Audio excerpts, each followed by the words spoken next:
Waking Nightmares by Jonathan KnightMysterio Spires. Chapter 1. The 9 Falling Stars. You cannot escape me. I am who you really are. Soon, you will be a nightmare again. Princess Luna twisted and turned in her sleep, horrific visions of dark shadows that chased her through steel corridors. Through windows she passed, she saw a pale, ivory-furred pony with no face in the distance. With each window she passed, the figure got closer and closer and closer, until finally, the dark, faceless pony was right in front of her. Help me! Luna screamed in fright, shooting awake in her bed. She looked around, seeing nothing. No demonic faceless pony. No shadows trying to kill her. Shivering, she put her head under the covers and began to sob. A few moments later, Celestia trotted in, her elegant, flowing mane somewhat disheveled. Luna? Luna, what's wrong? She asked. Luna, startled, looked up at Celestia and began sobbing again. Celestia, concerned, went to her sister's side and hugged her tightly. Shh. Hush, it's okay. I'm here for you. Luna tried to speak, but could only sob. Celestia frowned, worried for her sister, whispering comforting things to her, trying to calm her down. What could have scared her this much? She thought. When Luna finally calmed down, she managed to get her to speak. Luna sniffled. There were these... I guess you could call them living shadows. They were chasing me, clawing at me. I could feel them cutting into me, even as I ran. But no matter how fast I went, I couldn't escape. There was a voice. Nightmare Moon's voice, but distorted, monstrous. And there was this thing, this faceless pony. It just kept getting closer and closer and closer. Celestia was more than a little stunned. To have such a graphic dream. It sounded more like a vision. And that faceless pony. Where had she heard of that before? She needed to study this. As she looked down at her sister, who was still snuggling up against her, crying, she amended her last thought. After she's calmed down and gotten some sleep, I'll study this. Celestia thought. She looked up at the stars and sighed. Please, let nothing bad happen. But if it does, let my sister be safe. As if in a response to her wish, 9 stars suddenly fell from the sky. She wondered a little about that, and then dismissed the thought immediately. Her sister was much more important.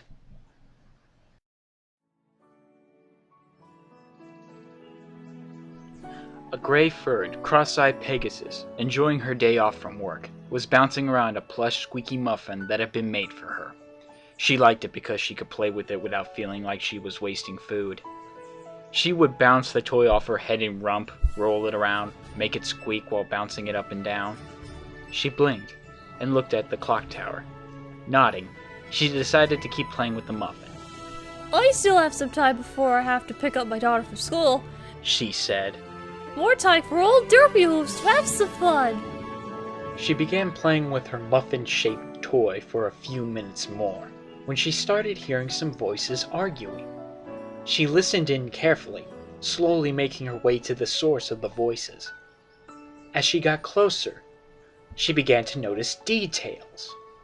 For one, they all had odd accents. For another, there seemed to be only one female. She giggled a little, a naughty, inappropriate thought occurring to her, which she quickly dismissed. Finally, she got close enough to see them. And they were the strangest ponies she had ever laid eyes on. One of the ponies was huge, a blue-furred, hulking earth pony stallion, bigger even than Big Macintosh, with a short, close-cropped white mane, clad in a blue shirt and a vest of some material she didn't recognize. He stood protectively near a white unicorn with glasses, his dark black mane and a slight curl on his forehead, and a white coat with a blue cross on it. A frustrated-looking unicorn with dark blue fur, wearing a yellow hard hat, blue work vest, and goggles, stood nearby, looking like he had a headache. Fluttering nearby was a young Pegasus with sky blue fur and a blue shirt and blue-green hat, an odd-looking set of headphones around his ears. He was chuckling at the two arguing ones, an earth pony in a blue shirt and helmet, and a Pegasus with a blue mask of some kind that just revealed his eyes and muzzle, a suit coat and jacket over his chest, holes in the back of his wings. He clutched a knife of some kind in his tail, and judging by the furious expression on his face as he yelled at the helmeted pony, he looked to be on the verge of using it. Looking bored with the whole ordeal, an earth pony with dark blue fur, a black mane and goatee, an eye patch over one eye, and a cotton cap over his head, just sat and grumbled. The lone mare of the group, her fiery red hair a stark contrast to her blue fur, giggled, her unicorn horn glowing every so often. The last of the 9 of them, a Pegasus wearing a blue shirt and vest, sunglasses, and a wide-brimmed hat with one end turned up. He stood on a rock near the group, slowly scanning the area around them. Derpy frowned, trying to make sense of this. The only real commodity she could sense between them was the abundance of blue, and the fact that most of the stallions had short-cropped manes. Curious, she moved forward, hunkering down in the nearby tall grass, inching closer to try and get a better listen. And yet again you refuse to acknowledge that this is your fault, just like the first time. The masked Pegasus snarled, idly flicking his knife open and closed. The helmeted earth pony snarled right back at him. You can't hold me responsible for this, maggot! There wasn't even a wizard around this time! Here we go again, muttered the hard-hatted unicorn. What will this bickering accomplish? The white unicorn asked, an irritated expression on his face. You stay out of this, you miserable crowd! The helmeted earth pony roared, a crazed look in his eyes. I know what I'm doing. Now everyone, just shut and follow orders. We are going to that settlement up ahead, and we will establish headquarters there. We will not be caught off guard when the inevitable attack from Red comes. Oh, for... The hard-hatted unicorn. Sully, if Red was here, they'd have attacked already. The one called Solly almost hissed his answer. That's just what they want you to think. Those Reds are sneaky, they are. Yeah, and that's why we've been steamrolling for the past few weeks. Said the young Pegasus in the cap. Thanks to Angie and Spy taking command. The Pegasus in the sunglasses' eyes went wide for a moment. Derpy not noticing as he stared right at her. Mates, he said, trying to get their attention. Solly snorted again, jutting his chest out. Bah, coincidence! We would have started winning against those maggots soon enough. The young Pegasus snorted in laughter. Yeah, right. Solly snarled at him, but shook his head, taking a deep breath and trying to calm down. All right. Even if the Reds aren't here, we can't just stay here. Ever since we got transported to this world and transformed into ponies, we've been near helpless.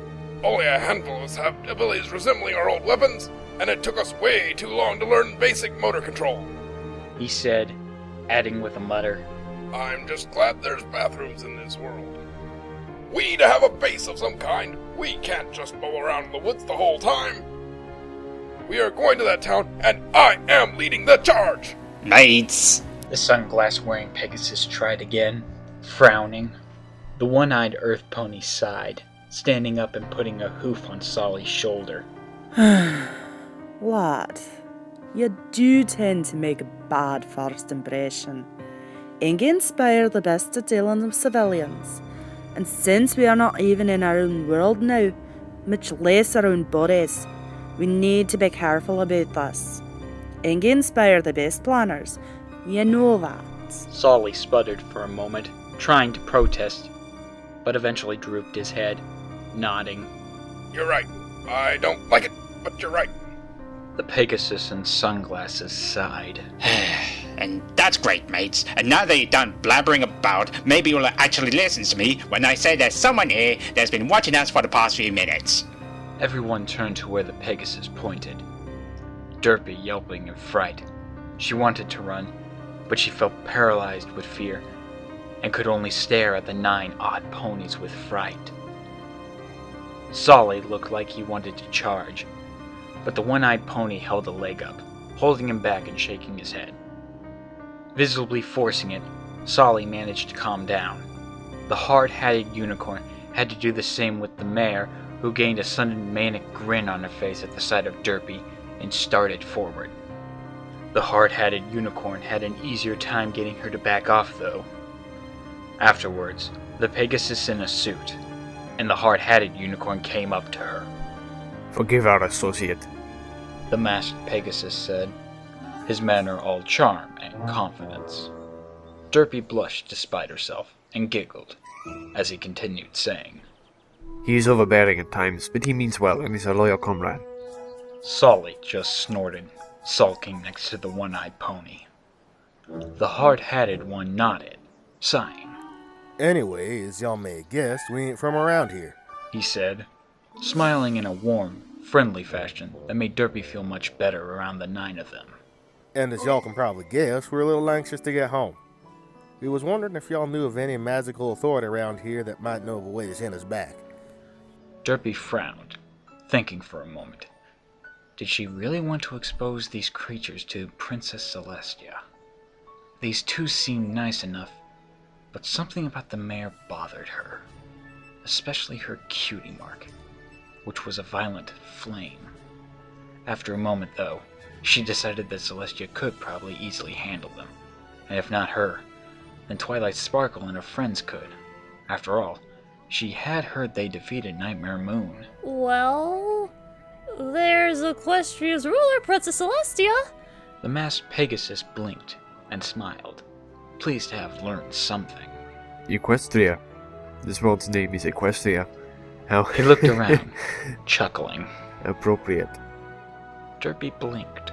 Wow, you really are from another world. The hard-hatted unicorn chuckled, an amiable chuckle that made Derpy feel good. I guess it is kinda obvious. He admitted. Derpy giggled. Anyway, I don't know how to contact the princess directly, but I do know someone who does. She was actually a student of the princess herself. The hard-hatted one nodded. We'd like to meet her then, miss. Derpy blinked. Oh, I'm sorry. I'm Derpy Hooves. I'm one of the mail carriers for the town, but today's my day off. I was just playing with my muffin toy and... That what that thing is? The younger Pegasus said, pointing off to where Derpy had dropped her toy. Next to the pack? Yeah, that's it. She said, smiling. The young Pegasus nodded. Ain't no problem. Let me get that for you.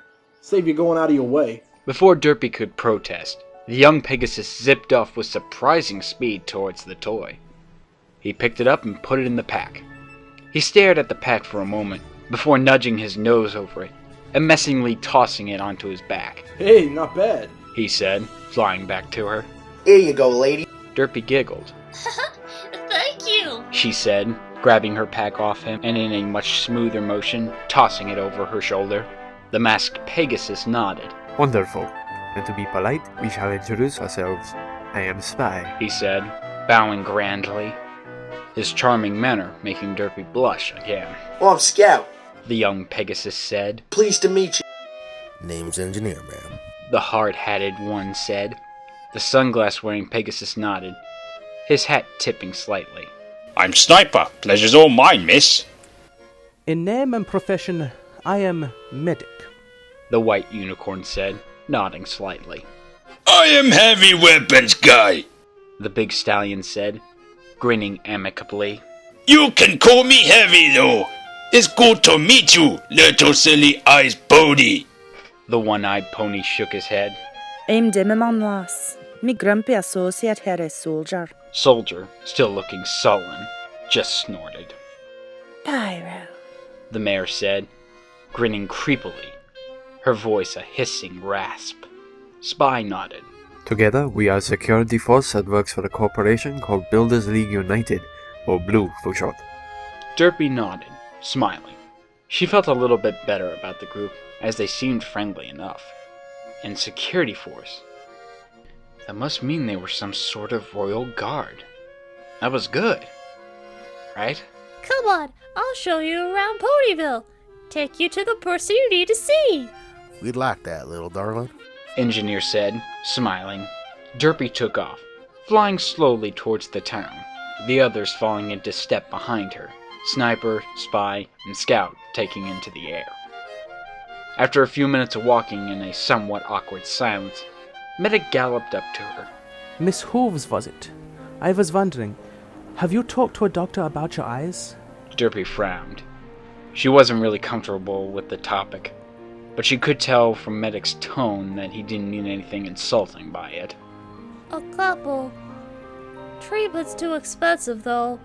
It doesn't affect my vision that much. And bearing a couple jerks who use my name as an insult, everyone's been nice to me, so I don't really care. Medic frowned. It had become a reflex to ask about medical conditions when he saw them, and he had guessed that she might be fine with it. Still, he felt a professional need to ask about it. Anything to occupy his mind on the fact that he was no longer in his world or even his own body. Engineer, sensing Medic's discomfort, decided to strike up a conversation. Maybe y'all could tell us about the person you're taking us to see. Oh, okay. Derpy said. Her name is Twilight Sparkle. She used to live in Canterlot, the capital city, and was the apprentice to Princess Celestia herself. She's really good at magic and keeping things organized. She's got a baby dragon assistant named Spike, who's really nice guy, and this really neat pet owl that helps her at night. At the mention of dragon, Demoman began smirking. Shut up! Soldier muttered. It doesn't count! This isn't our world! She seems like a rather interesting lady. Spy said, idly using his tail to stuff his knife into his coat pocket when Derpy was looking away. She's cool. She can be a bit overly bookish at times, but she and her friends are always there for each other, Derpy said, smiling widely. She told them what she knew of Twilight Sparkle and the ventures she and her friends had. Medic and Engineer in particular seemed fascinated by the stories. Eventually, they got into town, making their way to a large house near the town square. To the surprise of the Blue Team members, though... Is that house made out of gingerbread? Scout asked, hearing the other three Pegasi landing. Derpy giggled, shaking her head. Nope. That's Sugar Cube Quarter, the best pastry shop in all of Equestria, and the home of the premier party planner of Ponyville. She looked again, though, and spotted another pony she knew outside, selling cupcakes. Cupcakes! Get your cupcakes here! Said the rainbow-maned Pegasus. Special discount today, only 1 bit. Ponies were coming up and purchasing the cupcakes, which had a sweet, appley smell to them, white frosting, and an apple slice topping them. The Pegasus smiled, nudging the paper plates that held the cupcakes on them towards the ponies, who would take them in their mouths and walk off with them. Derpy led the 9-dimensionally displaced ponies up to the table. Hiya, Rainbow Dash! Derpy said. Helping out today? Hey, what's up, Derpy? Rainbow Dash said. Yeah, Pinkie's not feeling so hot. She had a really, really bad nightmare last night that sorta put her off cupcakes for a while. She came to my place and was in a bad way, so I agreed to help out while she got some more sleep. The cakes are gonna stick to using those pans for muffins for a while. Derpy frowned. From Rainbow Dash's expression, she could tell that she was holding back some details, but she decided not to press it. Pinkie Pie was their friend, while she was just an acquaintance, so she let them handle making her feel better. Hope she's okay. Me too, Rainbow Dash said. She blinked, noticing the 9 members of Blue behind Derpy for the first time. Whoa! She said, impressed by them. Who are your new pals? Derpy started to explain, then giggled. You know what? I'm gonna let them tell you. It'd be too long. I'm not even sure I believe half of it. And I need to go pick up my daughter from school. You mind taking over as hostess for me? Rainbow Dash looked them over and shrugged. Sure, why not? Wanna buy some cupcakes before you go? Derpy nodded. Yeah, sure. Why not? She said, putting down 11 bits. 9 for my friends, 1 for Dinky, and 1 for me. She said, taking 2 of the plates and flying off. See you around, Rainbow Dash. Say hi to Dinky for me. Rainbow Dash said, waving a hoof. She turned to the 9 blue members, nudging some cupcake plates towards them, the last ones on the table. Anyway, She said to the gathered ponies. Eat up! It's a double promo today. Another buddy of mine runs this apple farm just outside of town. Best apples ever! Makes the cupcakes even tastier. The others looked at each other. Medic stepped forward first. Danke, Fräulein Dash. He said, leaning in and taking a bite. These are quite good. The others stepped forward after that, eating their own cupcakes. Rainbow Dash giggled as Heavy picked his up and ate it in one bite. Nom nom nom. Moist and delicious, he said, licking his lips. It's quite tasty cupcake, little rainbow friend. Engineer nodded. Much obliged for the hospitality, he said. If y'all see Derpy Hooves again before us, would you let her know we appreciate her buying the snacks? Rainbow Dash nodded. They seemed pleasant enough, I'm Rainbow Dash, she said. the fastest Pegasus in all of Equestria. Is that so? Scout said, grinning widely. He would love to put that to the test. Rainbow Dash twitched and put her face right in Scout's. Yeah, that's so. She said, grinning a little, sensing a challenge from the little Pegasus in the blue shirt. Wanna make something of it? Not at the moment, no. You'll have to forgive Scout, he's rather impulsive, and that can sometimes override his better judgment. And etiquette. Spires said, glaring at Scout, who just giggled but said nothing. We are actually here on business. We find ourselves at something of a loss, and... Just tell her, Soldier muttered. Spy glared at Soldier. To his surprise, though, Engineer seemed to agree. We might as well, partner. Ain't gonna accomplish nothing by jossing around before getting to the point. Spy stared at Engineer for a moment, then at the others, who seemed to agree with him. He sighed and said, Very well then. A few days ago we found ourselves transported to this world from another world via unknown means. Upon our arrival here, we are forcibly transformed via similar unknown means into the forms you see before you now. We are seeking a powerful magical authority to try and return back to our world, and hopefully back to our natural forms as well. Betcha anything, she doesn't believe a word of it. Pyro muttered. I know for a fact that it's true. I'm not sure that I believe it. Rainbow Dash stared at them, frowning, fluttering in the air a little. She didn't believe it. Sure, they were dressed weird, but honestly, they were no more bizarre than some of the dresses Rarity came up with. Fashion was weird in her view, and honestly, their outfits seemed rather plain anyway. Whatever you say, she said, shrugging. Cool cutie marks, by the way. Heavy blinked. What is cutie mark?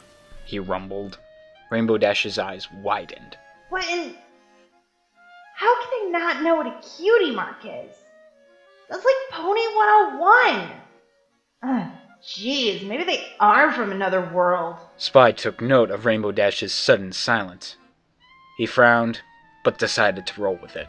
I am assuming that cutie mark refers to the designs on our flank. Rainbow Dash nodded, more than a little disturbed. Yeah, that's like grade school stuff. Scout gagged. Cutie marks. Can't believe some of the names for stuff here. The 9 turned to look at their cutie marks. Scout's was a baseball bat with wings attached to it. Soldier's was a rocket. Pyro's was a violent flame. Demo Man's was an exploding pipe bomb. Heavy's was his minigun, Sasha. Engineer's was a wrench. Medic's was a blue cross, similar to the one on his coat. Sniper's was a sniper scope, and Spy's was the upper body of a stick figure getting stabbed in the back of the head. Certainly interesting, I guess. Engineer said, turning to look at Rainbow Dash's mark. Maybe y'all could explain what they mean to us later? Yeah, sure. Rainbow Dash said, confusion evident on her face. A lavender Pegasus flew down to Rainbow Dash, startling her. Rainbow Dash? We lost the schedule for today.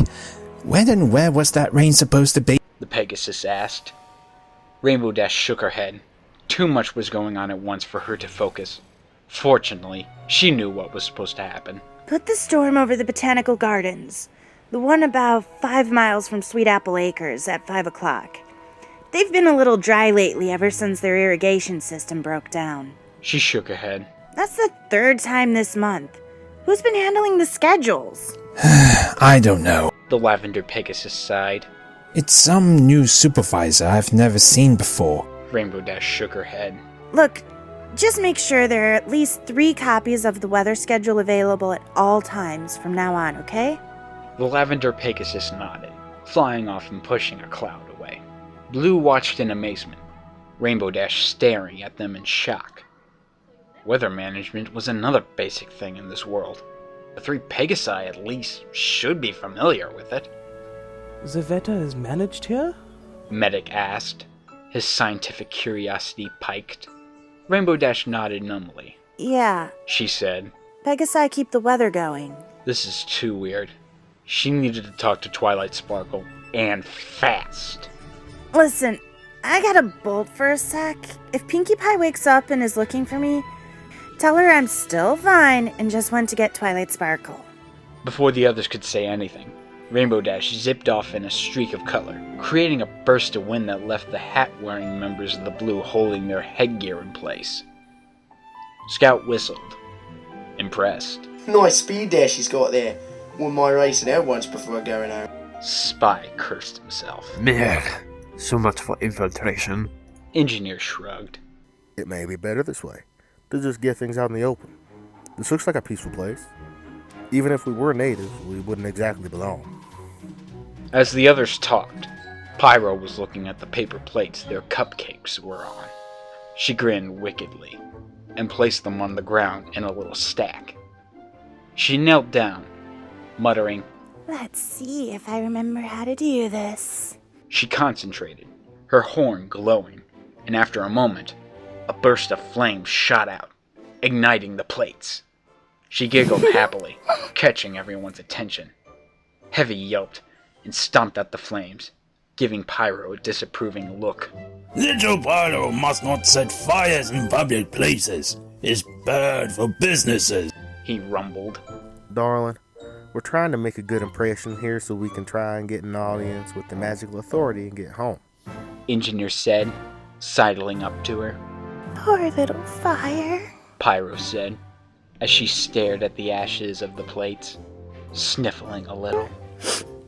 Snuffed out just as it was starting to grow. Engineer groaned softly.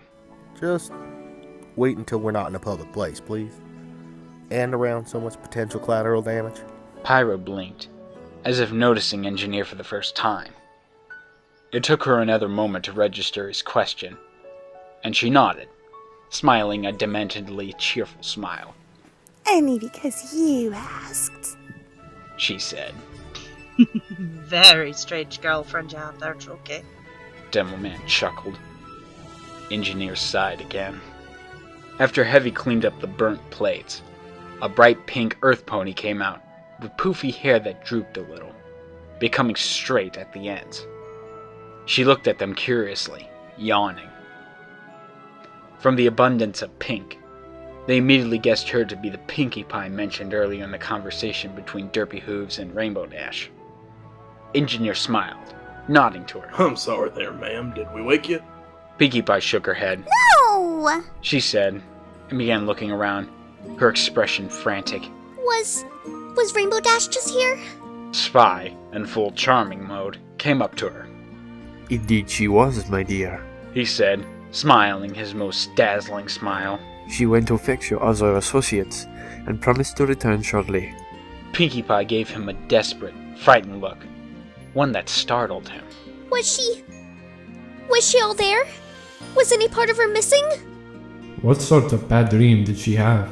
The 9 blue members thought. I saw no injuries, Fräulein. She was in good health. Medic said, stepping forward. Pinkie Pie turned to him and saw that he looked like a doctor and relaxed a little. Okay, I guess. Yeah, she's okay. Pinkie said, smiling a little. Thank you. Pinkie blinked, as if noticing the 9 blue members for the first time. She looked at all of them individually, her eyes going wide. Bizarrely, her hair became completely poofy, her pink coloring getting brighter. Demo Man and Soldier traded disturbed looks. Are you alright, Lassie? Demo Man said. Pinkie Pie leaped into the air, letting out a long gasp, and zipped back inside, the door slamming shut behind her. The blue team members just stared, unable to figure out what to make of what just happened. Rainbow Dash, with 4 other ponies and a little purple and green lizard in tow, arrived back a few moments later. The pale yellow Pegasus squeaked in fright at the sight of them and hid behind the white unicorn with a curly, elegant mane. Rainbow Dash and the lavender unicorn with the lizard thing on her back stepped forward, Rainbow Dash zipping around and glaring at the blue team members suspiciously. What happened? What went wrong? She demanded. I don't know. Scout said. She came out looking for you. Then she acted like she didn't realize we were there at first. But when she did, her hair got poofy, her coat got brighter, she leapt into the air, let out a big gasp, and zipped right back inside. We didn't do anything other than tell her where you was. To Blue's surprise, the other 5 ponies let out a sigh of relief. Good. She's feeling better. The white unicorn said. Poor dear. Seems so sad after that horrible dream she had. I do not understand. Medic said. The lavender unicorn giggled, adjusting the saddlebag she wore, which was filled with scrolls and books. Pinkie Pie did the same gasp and run off thing when I first came to Ponyville. She's planning on throwing you a party to welcome you here. Heavy brightened. Party? I love parties! Yeah, me too, Scout said, jumping and doing a loop-de-loop before perching on Heavy's back. This is so awesome, just to get a party just for showing up. The other team members traded confused looks. Engineer smiled and said, That's right neighborly of y'all. He said. But she really don't have to do this. Oh, shucks. The orange pony in the cowboy hat said, Engineer sensing a kinship with her just from the accent. That don't matter. She likes doing nice things for people. And she looked back into the pastry shop. She's kind of been in kind of a bad way lately. I know it's a bit much to ask, since we just met. But would y'all mind just going with it? It really cheers her up. Soldier growled. Don't we have something we need to do here? He snarled, ignoring Demo Man's scathing look. We're going to be asking a big favor of him. Engineer said. I don't see what the harm would be in her paying him for it. Besides, Spy added, agreeing with the idea. There was things we could do. I do not mind indulging in a celebration. The lavender unicorn stepped forward, the lizard thing hopping off her back and sniffing at them suspiciously. A favor? What do you mean? She asked. Rainbow Dash blinked. Oh, that's right. She said. Guys, this is Engineer, Spy, Scout, Heavy, Pyro, Demimon, Soldier, Sniper, and Medic. They're a security team for a group called Builders League United. Or just Blue, for short. Spy added. Rainbow Dash nodded and continued, gliding over them. They're from a whole other world entirely. Pinkie Pie poked her head out of the window. Another world? Like space aliens? She said, disappearing and reappearing on top of Heavy's head, startling the large stallion. So cool! She cheered, bouncing up and down. She then paused mid-bounce, blinking. I gotta change the theme of the party, she said, zipping back inside. We aren't that kind of alien, Engineer said. I don't think so anyway. I think we got sent over here from an alternate reality. The lavender unicorn seemed doubtful. In an instant, Pinkie Pie was back out there, grabbing Engineer's face in her hooves. Visitors from another dimension? Like in the fantasy books? That's even cooler! She shrieked joyfully. She paused again, looking confused. Wait, what kind of theme can I use for that? After a moment of thinking, she shrugged. I'll go with the standard then, with lots of blue. You guys like blue? The gathered ponies, native and otherwise, just stared at her incredulously. Demo Man looked over the blue garb they all wore and chuckled. Aye, lass, we do. Great! She said, zipping back inside. Is she always that energetic? Sniper asked. The native ponies, again seeming relieved at their friend's exuberance, nodded. Rainbow Dash, still fluttering above the others, continued her introductions. Anyway, Blue, I'd like you to meet my friends. First, this is Applejack, she said, gesturing to the orange pony with the cowboy hat. Pleased to meet y'all, she said, smiling brightly. Stop by Sweet Apple Acres later, and I'll hook you up with some of the finest apple treats in town. Engineer grinned. I'd like that a lot, ma'am. Rainbow Dash giggled and gestured to the white unicorn. Miss Curly here is Rarity. She runs the dress shop here in town, she said. It is always a pleasure to greet newcomers to our humble little town, Rarity said, bowing grandly. Spy, sensing an opportunity, turned on the charming, gently lifting her hoof with his own and kissing it. Enchanté, mon cher, he said. Rarity blushed and giggled. My, such a gentleman, she said.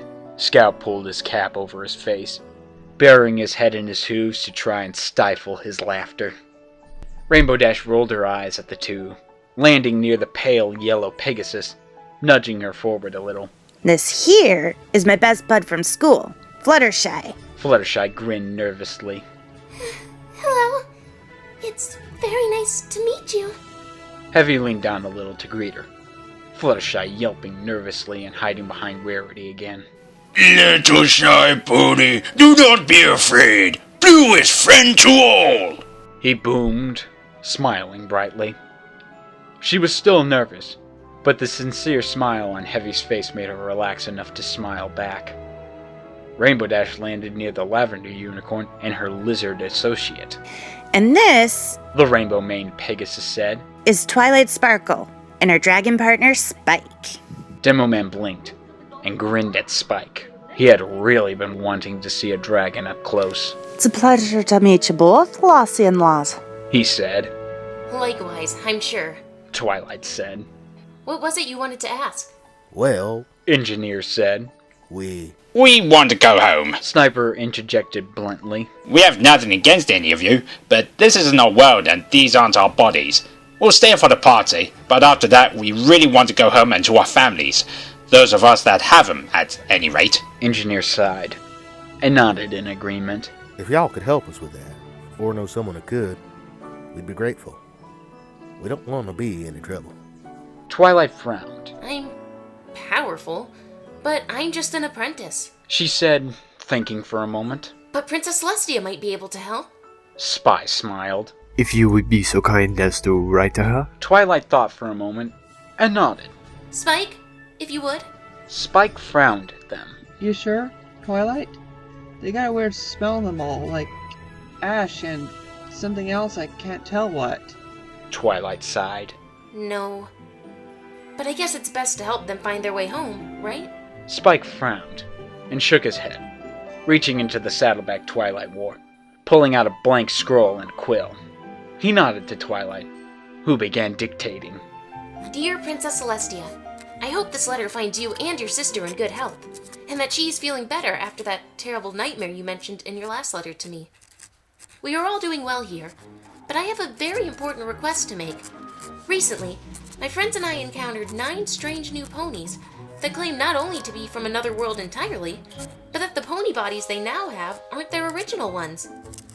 According to Rainbow Dash, they were unaware of what cutie marks were, and the ability to control the weather that Pegasus ponies have, leading credits their claims. They seek to and are eager to return to their home and their original forms, and I was wondering if you knew any magic that could help them. Signed, your loyal student, Twilight Sparkle. I can't believe some of these names. Scout muttered. Hush. Spy admonished. Spike rolled up the scroll and blew a gout of green flame that burned it up. Pyro seemed pleased by it, but she, like the others, was surprised when the ashes floated off into the distance. towards a mountainside city. I have got to learn how to do that. Pyro giggled. Celestia looked over her books of monster lore, trying to find anything similar to that figure that Luna had described in her dreams. Luna herself was busy with an abacus, doing various calculations in her head as she looked over some figures on a chart. Merely moving the abacus beads around seemed to have a calming effect on Luna, Celestia noticed. She smiled softly, glad that her sister seemed to be feeling better. Her terrible nightmare nothing more than a bad memory. Nightmares, she said softly, looking over the villages and towns below her, specifically towards Ponyville, where her prized student Twilight Sparkle resided. She felt a shiver of fear for her go through her, and decided to focus on her studies. She was surprised a moment later, however, when a scroll appeared before her in a flame of green flame that she recognized. Oh! Celestia said, startled. Luna turned to her, frowning. Sis? What is it? A letter from my students, she said. A little early for one, though. She thought about it for a moment, and shrugged, her horn glowing as she opened the scroll and read it. She frowned, a worried expression coming to her face.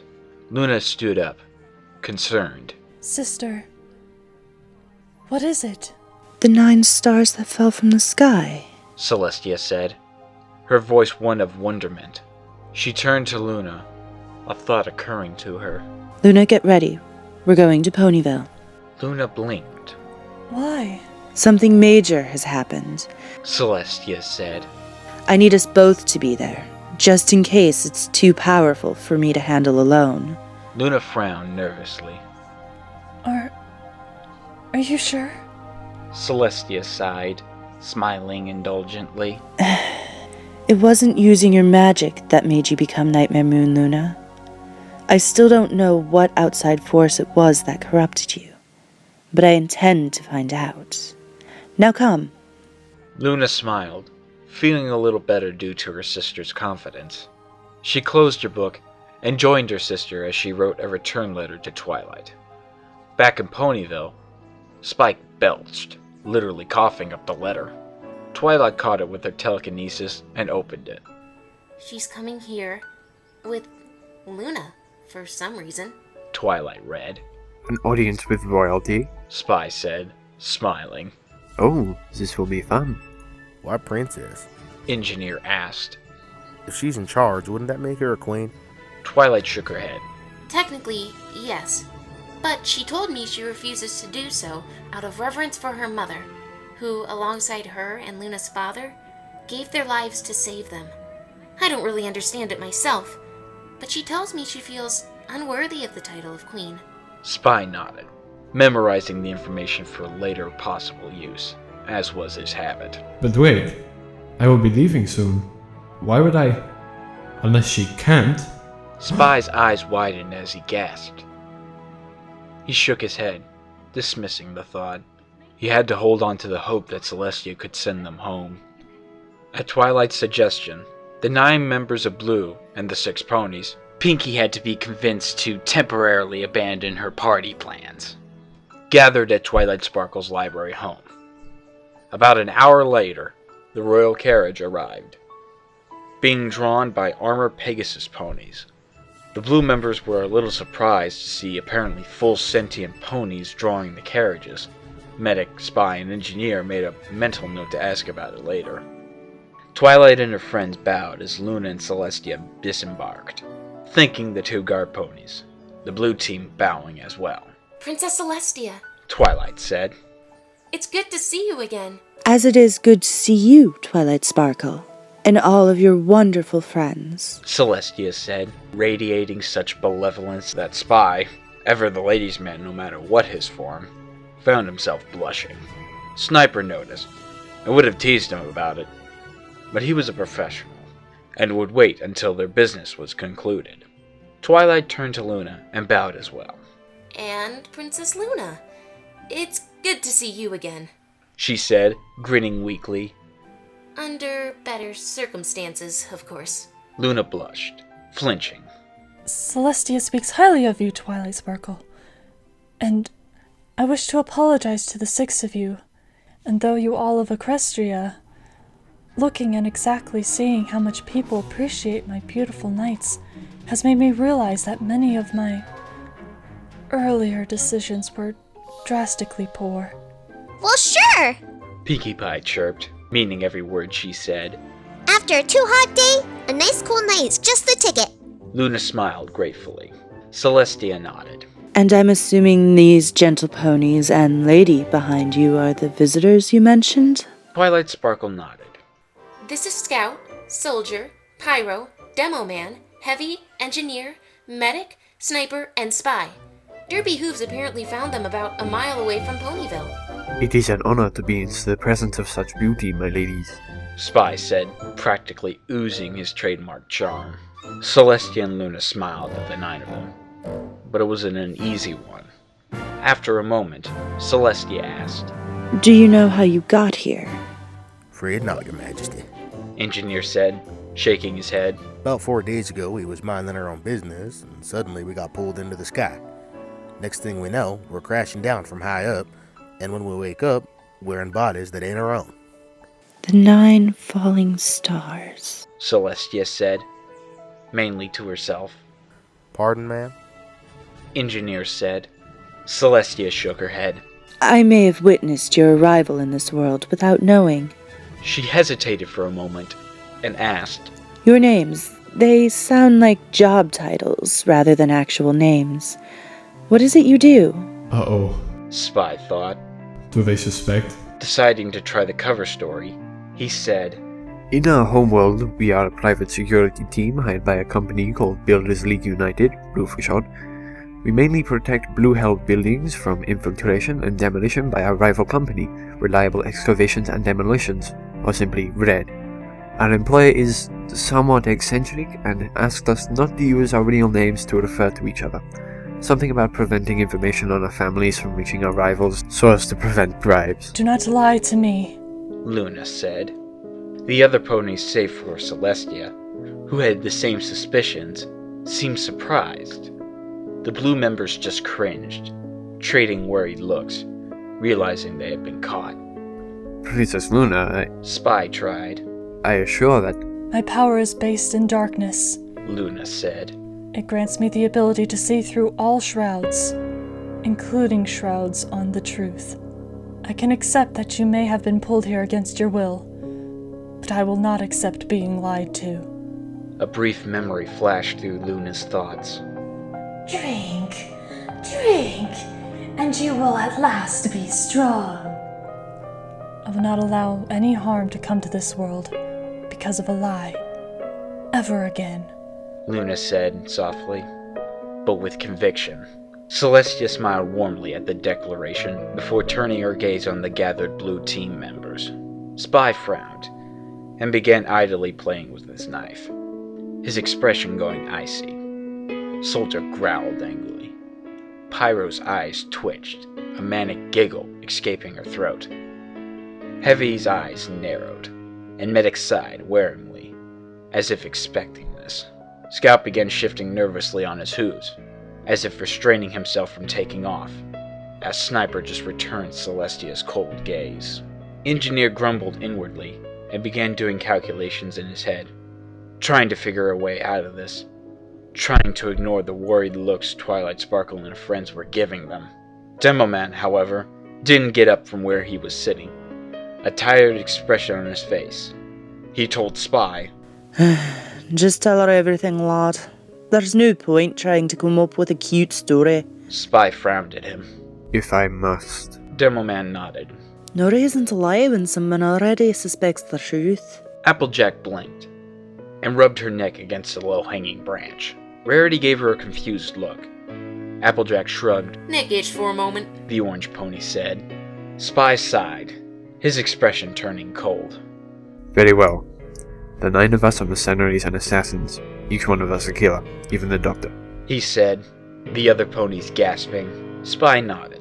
Blue and Red are direct rivals to each other, because 2 psychopathic twin brothers named Bluetak and Redmond Man refuse to cooperate and share the land their father left them. We fight in a constant war games against our lookalike counterparts in Red. Either they are clones, we are, or both sides are clones. Despite the best efforts of both myself and my Red counterpart, we have been unable to discover the truth of the matter. It's made things awkward in matters of our families. I was not lying about our employer wanting us to use job titles as names, although he never gave us a reason. We simply use them out of habit now, having grown used to doing so. Twilight, Rarity, Applejack, Pinkie, Rainbow Dash, and Fluttershy stared at Blue in shock. Spike, shivering, suddenly realized what the second smell was. Blood. That was the second spell. They all smell of ash and blood. Engineer sighed. We got no beef with this world, and don't want to cause no trouble. If you can help us get along home, we'll gladly be on our way. Celestia and Luna traded looks. I appreciate your honesty. Celestia said hesitantly. And I can respect your desire to leave without causing problems. The 9 of them looked up at her hopefully, their expressions almost pleading. Celestia felt her heart breaking as she spoke again. But I don't know if I can help you at all, Celestia said. The faces of the 9 members of Blue fell. Celestia bit her lip and continues. I truly wish I could help you, but I don't know the first thing about dimensional transportation magic at all. And even if I did, even Luna and I working together wouldn't have enough power to open a gate. It requires more power than even the 2 of us and most of the unicorns on Equestria together have. Man, Scout said softly, his head drooping. Sniper pawed the ground, a look of intense frustration on his face. Heavy and Pyro just stared at her, their expressions a mix of disappointment and fear. Soldier began growling, Demo Man taking him aside and whispering to him harshly, trying to get him to calm down. Spy sat down, a contemplative look on his face as Medic looked away, frowning. I am truly sorry, Celestia said, frowning. I can look into other means of getting you home, but it will take some time for the research to be done. Engineer managed to smile weakly. It's fine.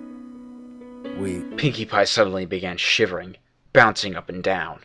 The 5 ponies and young dragon about her suddenly became worried. What's wrong? Medic said. Is something the matter? Twilight, even though she had accepted it long ago, really couldn't believe she was saying it. Pinkie Pie has this ability to sense when things are coming. It usually manifests as a twitching. A full body twitching means that a real doozy is coming. A really big bad doozy, Pinkie said, shivering in fear. Heavy and Scout suddenly looked around, worried. Engineer and Medic were prepared to accept the presence of magic. The disastrous DeGroot Keep incident that made Engineer and Spy seize leadership of Blue from Soldier had proven to them that magic existed. And even if it didn't, their new abilities and forcible transformation to Equestria would have forced them to accept it. But this just sounds silly. You gotta be kidding me, they chorused. And then the screaming started. Everyone turned in the direction of the sound. It was a guttural scream, with more fear than any of the native ponies had ever heard. Ponies were running in panic, fearful for their lives, and there was a strong scent of blood in the air. Guards! Celestia commanded. Go help as many as you can. We will be along shortly. The 2 guard ponies ran off, and Celestia turned to the gathered members of Blue. I have no right to ask you this after admitting my inability to help you, but whatever this is, I may need your help. I would like to commission you to help stop whatever is doing this. Ah! From the roof of a nearby building leaped a monstrous figure, slashing with dark claws. They tore into Celestia's neck and chest, blood splashing out. Sister! Luna cried. Applejack kicked the creature as it reared up for another attack. Her powerful bucking strike knocked the creature back into a nearby wall.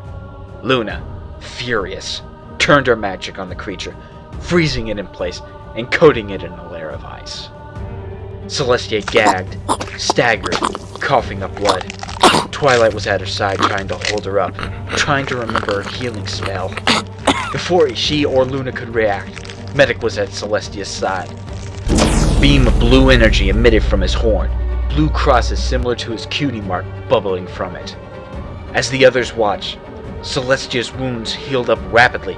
Even the scars were fading away. How? Twilight Sparkle asked. On my world, in my natural form, I wielded a weapon I created called a medigun that could heal battlefield injuries. When I was turned into this body, I gained the ability to produce my medigun's healing beam without the need of the actual gun. Medic explained. It's a useful ability, Celestia said, Luna and Twilight helping her onto her hooves. She went over, ignoring the protests of her sister and student to rest. What is this? Celestia asked. This isn't native. Demomat asked, confused. It looked like a diamond dog, Rarity said. but different somehow. The others looked. It did indeed resemble the ape-like canines that had captured Rarity before, but horribly corrupted. Black liquid oozed from its mouth, its claws black and jagged. The eyes were massive pools of darkness, the scent of rot and oil on its breath. Luna stared at it, her eyes glowing for a moment. Whatever it was before, it's not now. This creature, and most likely the others, has been corrupted beyond recovery. Beyond that, the most I can tell from it is that it's a scout, and the remaining forces hasn't arrived yet. Its mind has been long since destroyed beyond basic instincts. She said, Celestia nodding in agreement, getting the same sense from the creature. Heavy snorted, rearing up and bringing his hoof down, crushing the creature's head. It exploded like a wet sack, splattering in a mass of black goop, startling the Equestrian natives. Then we will crush tiny baby monsters and protect little ponies, he rumbled. Commission accepted, Princess. Spy said, vanishing in a swirl of smoke. Anything to take our minds off to the situation, Sniper muttered, taking to the air. Charge! Soldier bellowed, running back into town, the others following behind. Celestia turned to Twilight and her friends. You six help as many ponies and animals as you can get to safety. Luna and I will aid in the battle. Both princesses took off, rising majestically into the air. They spotted Medic helping with the ponies that had been injured by the scouts' attack, and as it turned out, they arrived just in time. The rest of the corrupt diamond dogs had arrived. Snarling in slavery, they bursted from underground like demons from hell. 30 corrupted diamond dogs, turned monstrous by whatever it was that transformed them. They attacked indiscriminately, tearing into buildings and chasing down ponies. But they quickly found themselves with greater resistance than they expected. Soldier had found a shovel somewhere and was using it as a bludgeon, holding it in his teeth as he literally tore into the corrupted diamond dogs. A crazed, bloodthirsty expression on his face as he fought, snarling like a beast. Demoman, who had grabbed a fallen beam and jabbed a bunch of nails into it, was fighting just as fiercely, bashing diamond dogs left and right. Heavy bellowed as he slammed headfirst into a crowd of diamond dogs, the titanic stallion scattering them like bowling pins. He managed to pin one of them to the ground and crushed its head, like he did before. He barely noticed the slashes he received. Medic, who was dashing back and forth between his teammates, healing any injuries they received. A diamond dog attacked Medic, its corrupt, savage mind thinking him an easy target because he was a doctor. But Medic lunged forward, headbutting the diamond dog, jabbing his horn in its neck, killing it instantly. I'm afraid your diagnosis is terminal, Medic quipped, dashing off to help the others. Scout was darting back and forth between diamond dogs, taunting them mercilessly, and knocking them about with bucking kicks, luring them into heavy soldier and Demoman's reach. Spy disappeared and reappeared repeatedly, jamming his knife into the backs of the demonic diamond dogs, staggering them and leaving them open for Scout's kicks. Celestia and Luna looked at each other, and nodded, joining the fight themselves, their powerful magic literally tearing into the Diamond Dogs. Engineer tried to fight, but found himself outmatched. He was thrown off the Diamond Dog he was attacking and ended up crashing into Rarity's shop as she was barricading the windows. The ponies that had taken refuge there screamed in fright, relaxing only a little when they noticed it was Engineer. Oh dear! Rarity said, rushing to his side. Are you alright? Engineer winced as he pulled himself to his hooves. Just a little shook up, ma'am, he said. And a little annoyed that I don't have my tools or my buildings to work with. Fighting direct like this is more up to the alley of the others. He looked around, noticing the abundance of gems. He did some calculations in his head, and grinned. Ma'am? Rarity, darling. The white unicorn said, smiling warmly, appreciating that he was being gentlemanly, even in the situation. Engineer nodded. I need to borrow your gemstones for a sec. I got me an idea, he said. Rarity blinked. My gems?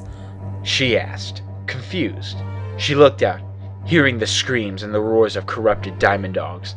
She looked back, a resolute expression on her face. If it will help stop these monsters from hurting any pony, then you may make use of anything in my shop, she said resolutely. Much obliged, Miss Rarity, Engineer said, his horn glowing as he telekinetically lifted up all the gems, as well as a few beams and reflective surfaces. He tore all the gems out of the rather elegant dress that was under construction, Rarity flinching as her work was torn apart. That physically hurt y'all, didn't it? Engineer asked, noting her reaction with mild amusement. Yes! She whimpered. I'll make it up to you, I promise. Engineer said. A blueprint was forming in his mind as he began to build, adding.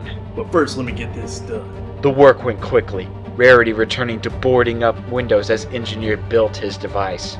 A shell of reflective surfaces was formed around the gems, which were clustered inside in intricate patterns, which Rarity thought were quite lovely. Spare wooden beams formed a base underneath the device, whatever it was. Will this contraption really help? Rarity asked. Before Engineer could answer, a Diamond Dog burst into the store. Rarity and the hiding pony screamed in fear as the creature bellowed. But Engineer just smirked. Sentry going up. He created a ball of light and dropped it into the back of the device. It bounced around the reflective surfaces, passing through the gems and growing in strength until it passed out of the barrel, becoming a thick beam of intense heat and light that vaporized the Diamond Dog, leaving only a black smudge. Wow, Rarity said. Engineer nodded, lifting up the sentry to move it outside. Ma'am, I'm truly sorry about having to use up your supplies like that. I'll do what I can to make it up to you. Rarity nodded, left speechless by the display. But for some reason, after Engineer's promise, she felt her neck itch a little. Rainbow Dash wasn't one to run away. She was terrified, certainly. Not that she ever admitted out loud, but she wasn't about to back off. She would distract Diamond Dogs that were closing in on ponies, luring them over to the fighters as Scout was, relying on her speed to keep her out of reach of the vicious claws. She wished she could do more, though. The sniper came up to her. You, Sheila! He said. It's Rainbow Dash. She huffed. I don't care, Sniper said. You said ponies control the weather? Pegasus ponies, yeah. Rainbow Dash said, nodding. But I don't see what that has to do with anything. Show me how to shoot lightning, Sniper said. What good will that do? Rainbow Dash started, but even as she said it, she realized that she didn't have any better ideas. Glancing down at the others to see if they were all right, she nodded and led him up to a nearby gray cloud. She briefly explained how to move the clouds and trigger lightning, Sniper perching on the cloud as she spoke. He quickly wiped at the cloud, making a clear area in it. What are you doing? Rainbow Dash asked, darting about anxiously. Our friends are down there. Patience, Sniper said. Just because I tend to be meticulous, even in the heat of battle, doesn't mean I'm not thinking of me mates. Sniper stared down through the clear area. Rainbow Dash glanced over his shoulder, realizing that it was a crosshair of sorts, and that everything was magnified. Sniper muttered to himself, slowly raising a hoof, and brought it down on the cloud. There was a crackle of thunder, and a lightning bolt lanced down through the sky, striking a Diamond Dog demon in the head, which promptly exploded. Wow. Rainbow Dash gasped, stunned. Sniper nodded. Slight delay before firing, he muttered. But I can compensate for that. These blighters aren't that fast. He moved the cloud and took aim again, firing another lightning bolt that exploded the head of a Diamond Dog that had cornered Demo Man.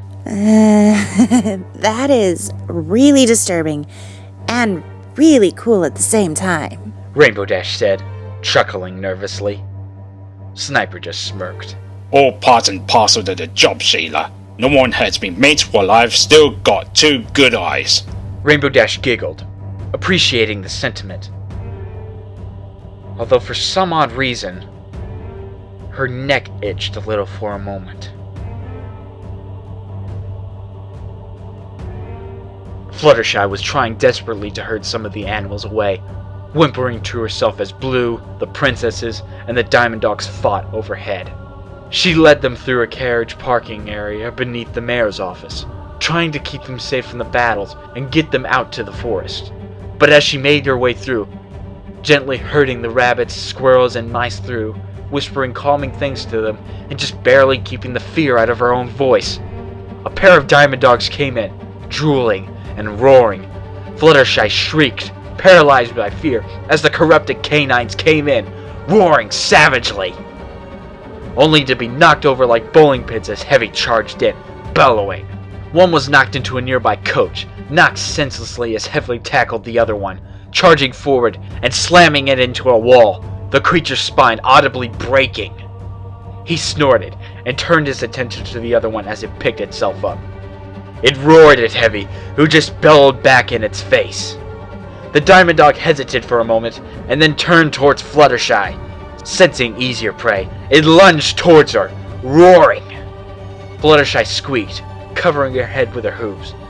Heavy charged the Diamond Dog, smashing into it with a shoulder tackle and sending it sprawling. Get behind me, little shy pony! Heavy bellowed. He stood protectively in front of Fluttershy and her animal friends, the yellow Pegasus looking up at Heavy in awe. The Diamond Dog picked itself up again, snarling in frustration, only to get crushed into nothingness by the gravity spell casted by Luna. Come on! She said. The tide's turned in our favor! She fled out of the parking lot entrance, rejoining the battle. Heavy nodded and turned to Fluttershy. Little shy pony is alright? He rumbled, smiling warmly. Fluttershy squeaked, still intimidated by Heavy's sheer size, but she managed to smile. Heavy sighed in relief. Little shy pony should find place to hide with tiny animal friends. Little shy pony is not suited for battle, I think. Fluttershy actually managed to giggle. Oh my, I couldn't agree more. Heavy grinned. Find safety, blue team shall triumph, and then everything shall be sandwiches and dollar-cores. He rumbled, tromping out to rejoin the fray before Fluttershy could ask what dollar-cores was. For someone so large and brutal and scary, he's really quite kind. She thought. Even as the thought passed through her head, she felt a slight itching on her neck. She dismissed it and began to gather the animals again. Scout was fully aware of the danger he was in at the moment. He was in an unknown place, in an unfamiliar body, without any kind of firearm, melee weapon. He didn't even have a single can of bonk.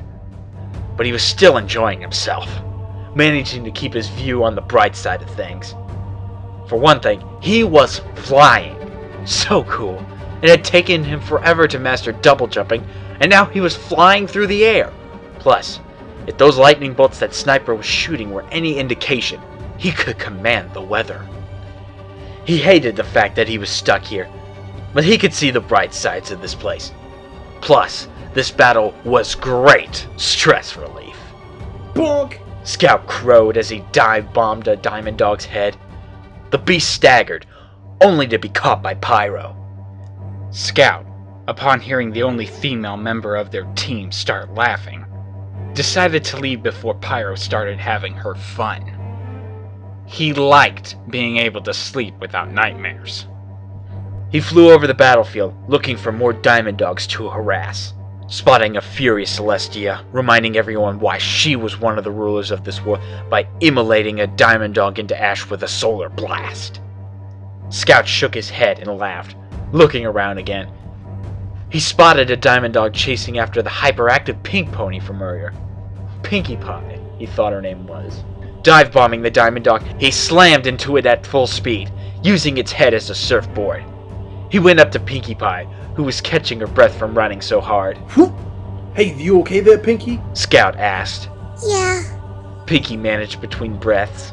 This is so not my scene. Scout chuckled. Hey, you just gotta know how to laugh at stuff that spooks you. You seem more like the type to do that, right? Pinkie, to her surprise, managed to giggle.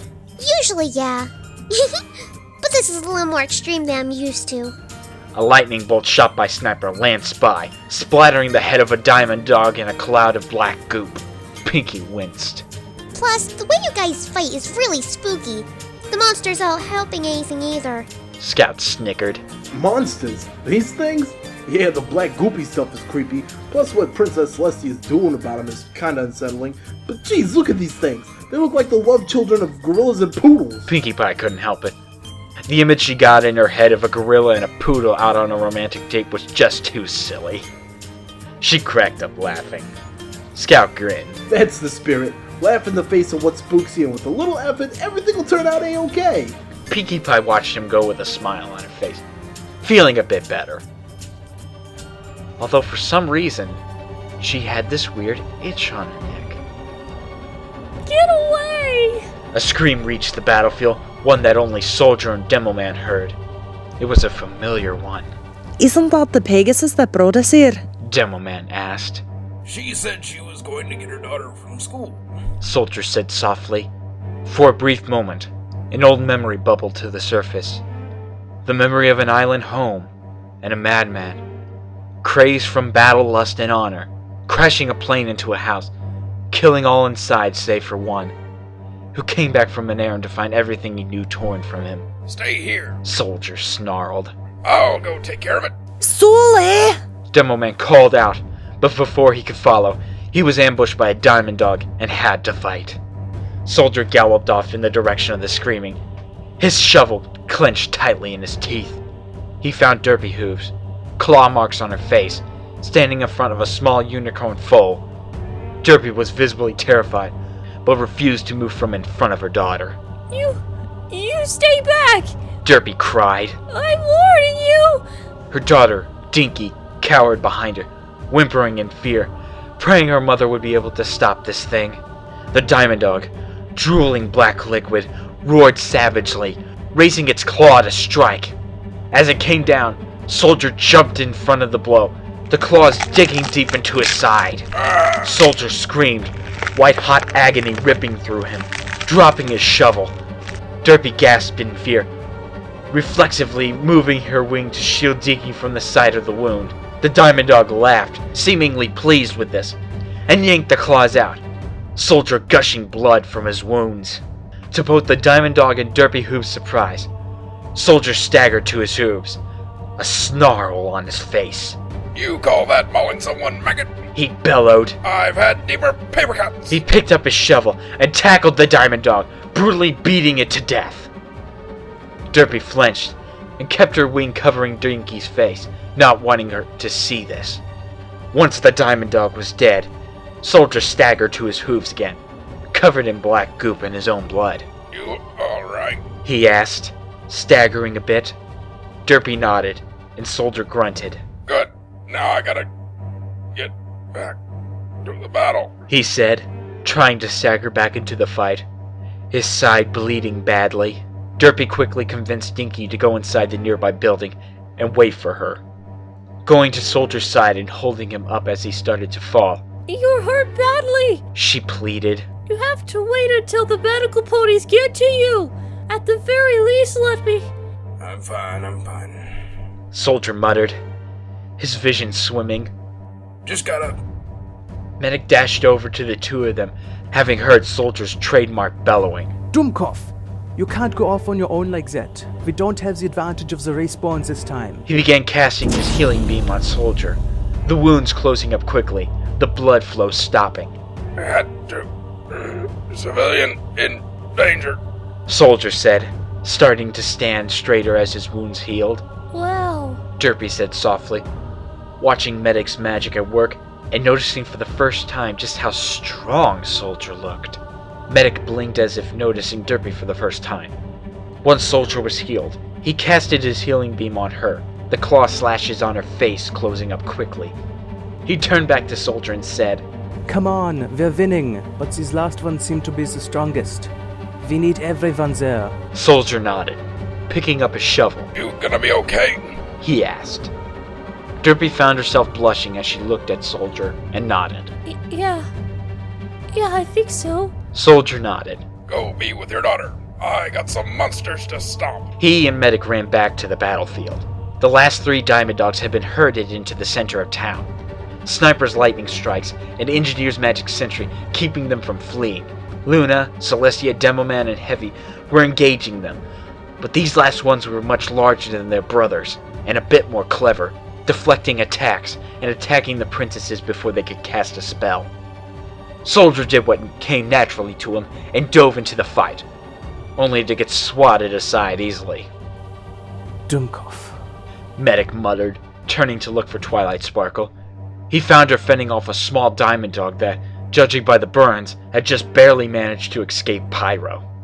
The little unicorn was doing moderately well, creating magical blasts to hold it off from attacking the trio of foals she was protecting, her dragon friend cowering with the foals, but the Diamond Dog was slowly figuring out the pattern of blast she was using. Medic charged the Diamond Dog, lowering his head and jabbing his horn directly into the creature's neck. It died, gurgling as black ichor oozed from its mouth. He quickly shook it off of him and turned to Twilight Sparkle, who was watching with a mix of fear and gratitude on her face. You have aligned with the Princess Celestia, yes? He demanded. Twilight nodded. Yes, I was her student before I moved here. Then you must be powerful enough to hold her attention. Can you cast a spell that will allow you to mimic my abilities? Medic asked. Twilight thought for a moment and nodded. I think so. So good, do so. We are going to finish these Schweinhund, but I need some assistance. Medic said, looking at the battle where the rest of Blue was gathering. I swear these Doomcount would be helpless without me. It's a wonder that I like them so much. Twilight concentrated for a moment, her horn glowing as she aligned herself with Medic's powers. As she did, she felt a slight itching come across the top of her head, dismissing it as a part of the syncing spell. Once she was fully synced, however, she felt an electric tingle at the tip of her horn. Medic's grin was frightening. An advantage I had originally thought lost in this world. Now come, Fräulein Sparkle. Let's go practice medicine. What are you going to do? Twilight asked as they ran back to the center of town. Feel the trigger warning for that tingling sensation in your head, Medic said. And on my signal, broadcast it at the Princess Celestia. What? Twilight almost shrieked. Trust me, Medic said. This is going to help. They reached the battlefield, where the Diamond Dogs had formed a circle to defend themselves from the princesses and the attacking Blues. Celestia and Luna all bore claw marks from where their efforts to cast had been stopped. The fight at a stalemate. Now! Medic shouted. Twilight searched for the mental trigger, and flipped it upon finding it. Lightning crackled around both Medic and Twilight Sparkle as healing beams lanced out from them, striking the 2 princesses in the flank.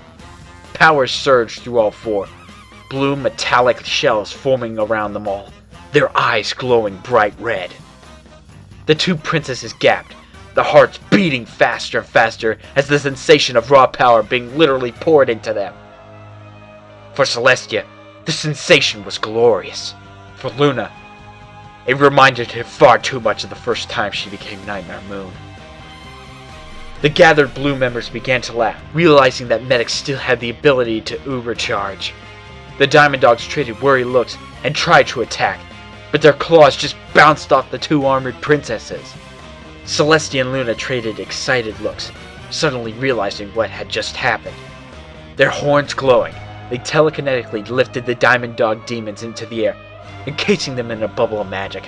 Celestia filled the bubble with solar energy, incinerating everything inside. Luna casting a gravity spell to crush the remains into nothingness. The Ubercharge flickered out.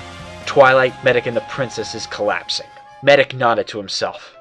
Alright, okay. My theory was correct that in the equine hearts would not need the special implants that our normal bodies would. He panted, his heart pounding. Also, Heart racing. Twilight said. That will pass. Medic said, grinning. Another successful procedure, I think. Twilight looked around and smiled. It did seem that the last of the Diamond Dogs had been slain. Plus, Princess Celestia and Princess Luna were already recovering, and her own heart rate was returning to normal. Celestia sighed, casting a spell. The energy washed over the town, repairing damage to structures and dissolving the corrupted manes of the Diamond Dogs into nothingness, leaving not even a blood stain. She started to say something when Sniper swooped down from his cloud. I counted only 27 killed, he said. Where are the other 3? Pyro! Engineer said, softly.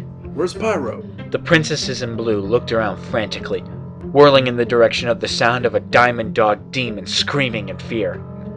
As they watched, stunned, a Diamond Dog demon tried to crawl out of the alley, only to get dragged back into with a giant flaming hand.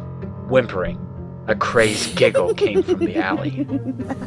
Spy faded into view just outside the valley, an ill expression on his face, grinned nervously, and said, Pyro is fine. She has control of the last 3 and is enjoying her new versatility.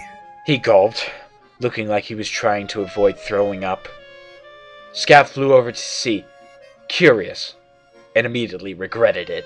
Oh my god. He moaned, paling.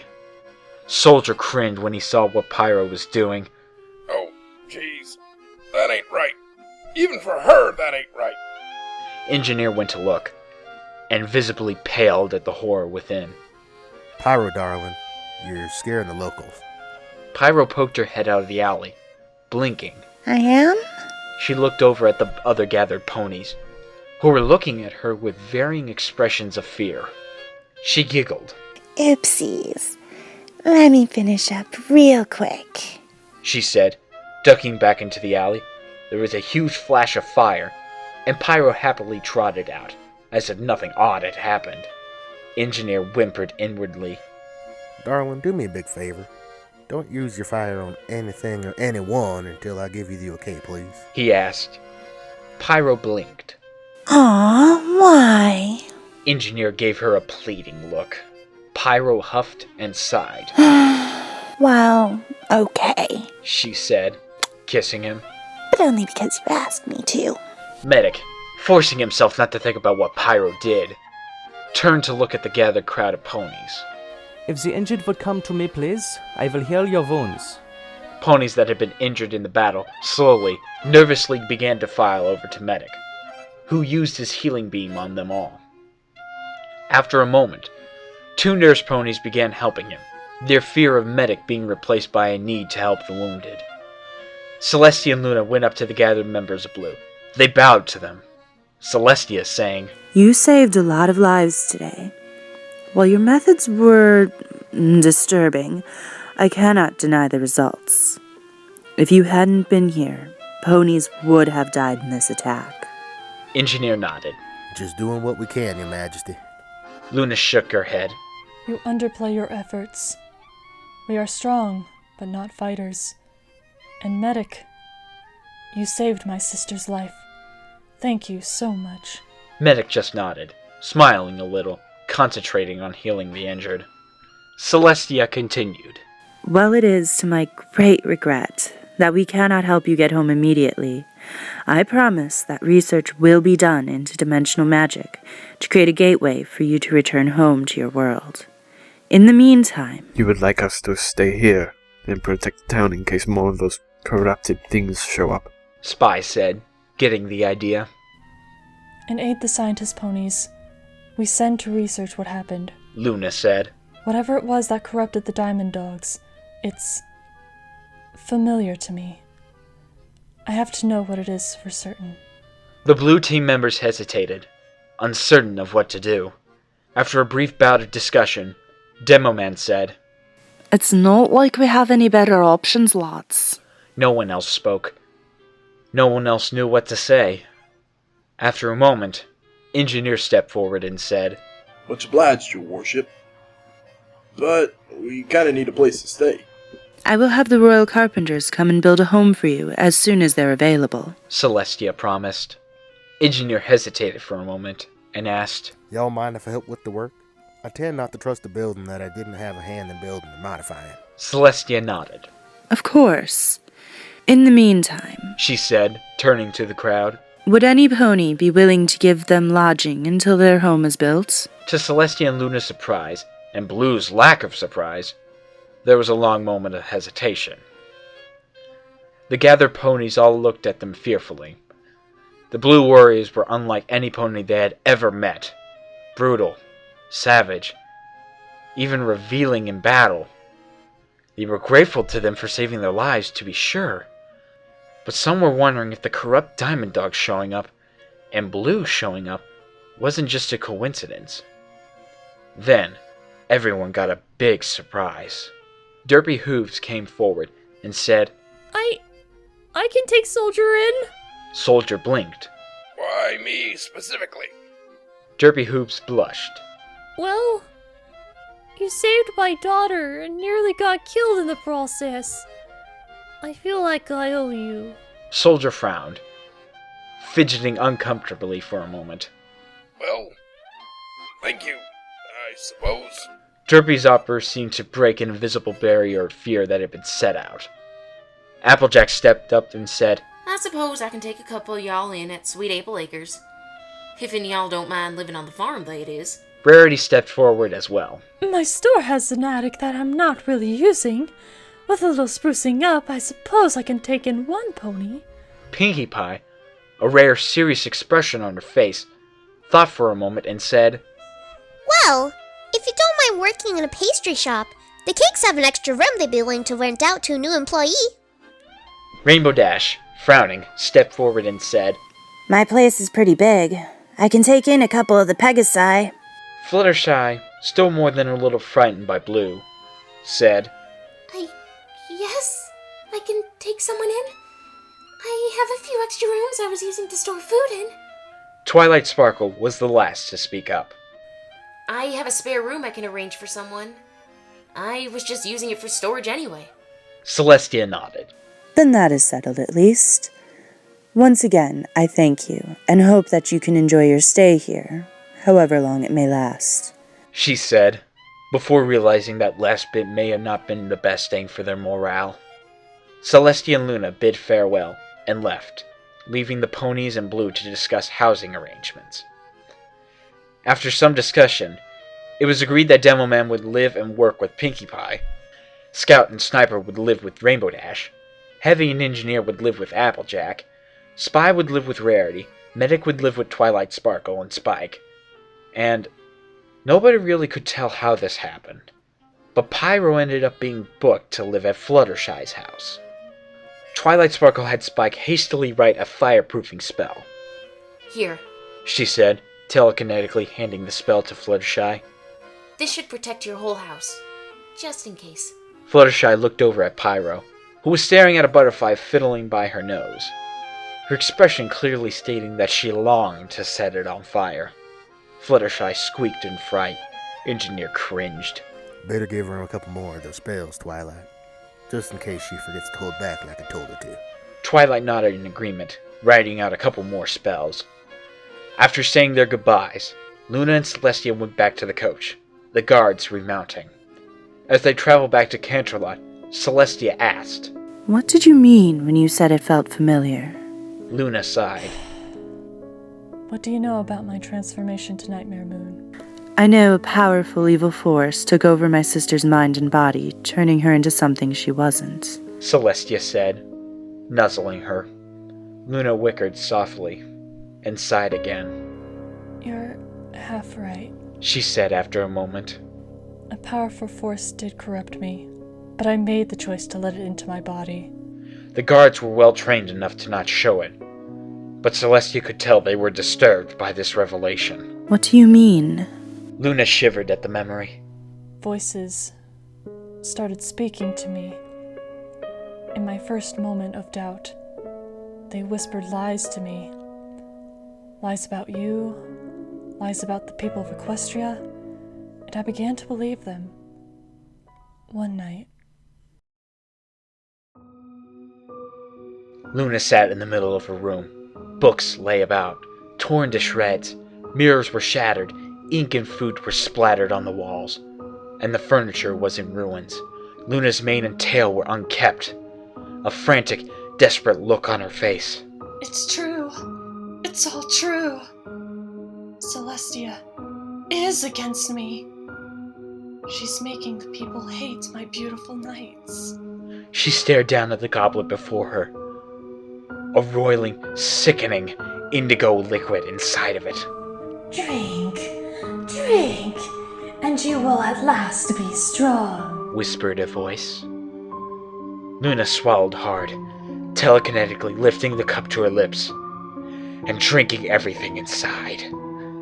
Luna began to scream in agony.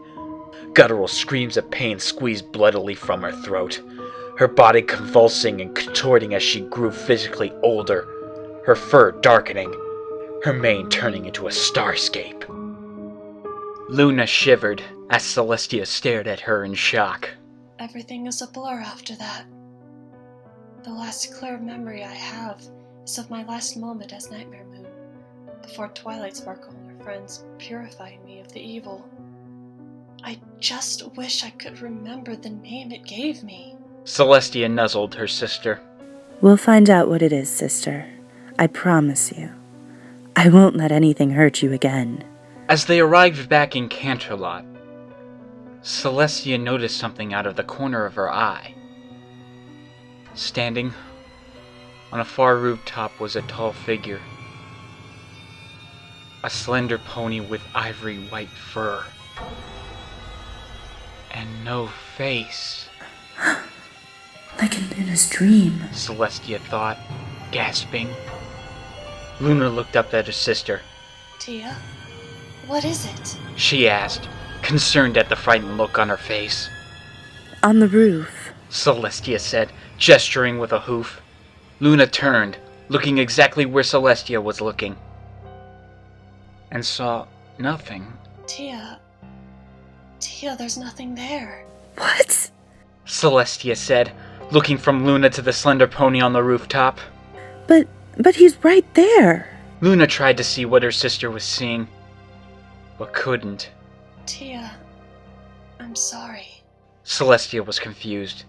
She looked back at the slender pony again, only to find that it was gone.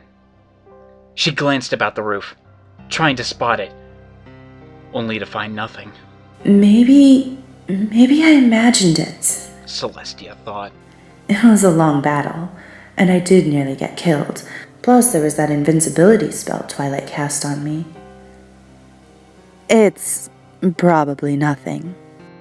If you say so, Luna said, but still, she wondered. To be continued in the next chapter. Thank you very much.